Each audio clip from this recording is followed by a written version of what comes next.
Selamat datang di channel ini, sahabat-sahabatku yang terkasih. Pada hari ini kita memperingati dan merayakan semua orang kudus, baik yang dinyatakan kudus oleh gereja secara resmi maupun yang tidak resmi, juga mereka yang kita kenal seperti keluarga-keluarga kita ataupun yang tidak kita kenal.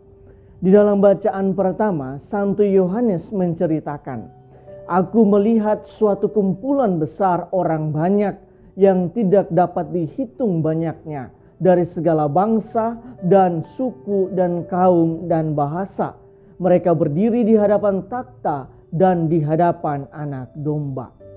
Mereka semua adalah orang-orang yang sudah bergabung bersama dengan Allah di surga, karena mereka telah memperoleh kekudusan yang sempurna."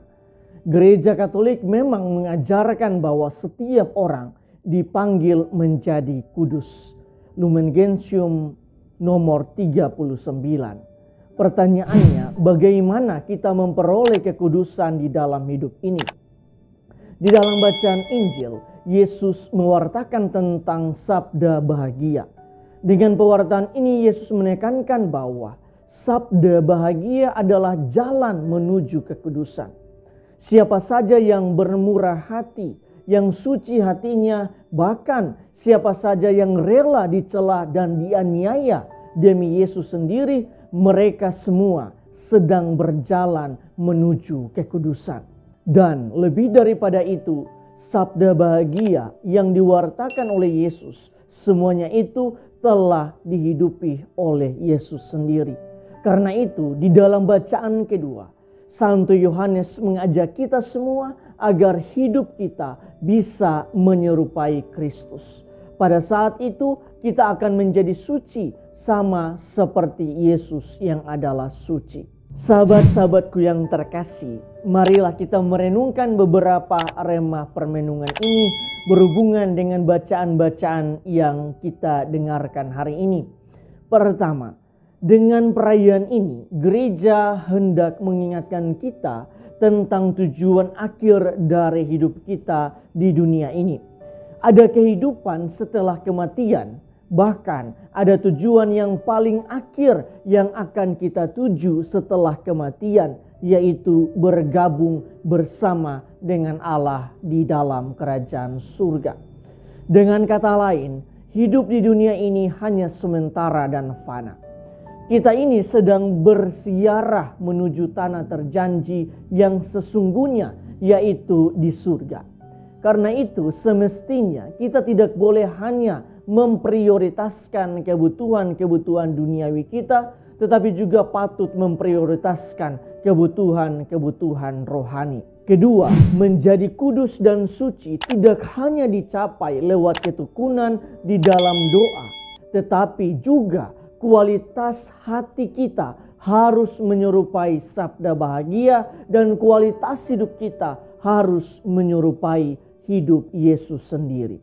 Artinya, menjadi kudus tidak melulu tentang doa berdoa, tetapi juga tentang kualitas hati dan kualitas hidup harian kita. Paus Fransiskus pernah mengingatkan bahwa menjadi kudus berarti kita menjalankan kehidupan sehari-hari dengan menjadi diri sendiri dan bersungguh-sungguh di dalam tugas dan tanggung jawab kita.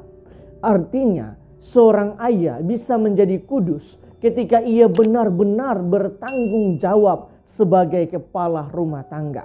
Begitu juga seorang ibu, anak, guru, dan lain sebagainya. Selain itu, menjadi kudus juga berhubungan dengan kualitas kebaikan kita kepada sesama. Paus mengatakan bahwa fitnah, gosip, dan lain sebagainya tidak akan membawa seseorang kepada kekudusan, karena Yesus tidak pernah berkata, "Berbahagialah mereka yang melakukan kejahatan kepada orang lain. Tetapi Yesus berkata, berbahagialah orang yang berbelas kasih. Dalam arti tertentu, panggilan menjadi kudus berarti panggilan untuk menjadi saksi Kristus di tengah-tengah dunia. Ketiga, terkadang banyak orang berpikir bahwa menjadi kudus adalah sesuatu yang jauh, yang tidak nyata, yang tidak mungkin kita capai.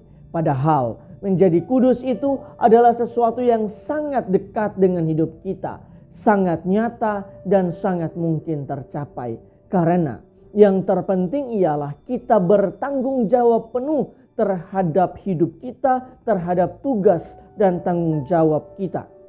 Orang-orang kudus seperti Santa Teresia dari Kalkuta, Carlo Acutis, mereka dinyatakan kudus karena mereka fokus dan bertanggung jawab terhadap hidup mereka, terhadap semua tugas dan pelayanan yang dipercayakan kepada mereka. Tuhan memberkati kita semua.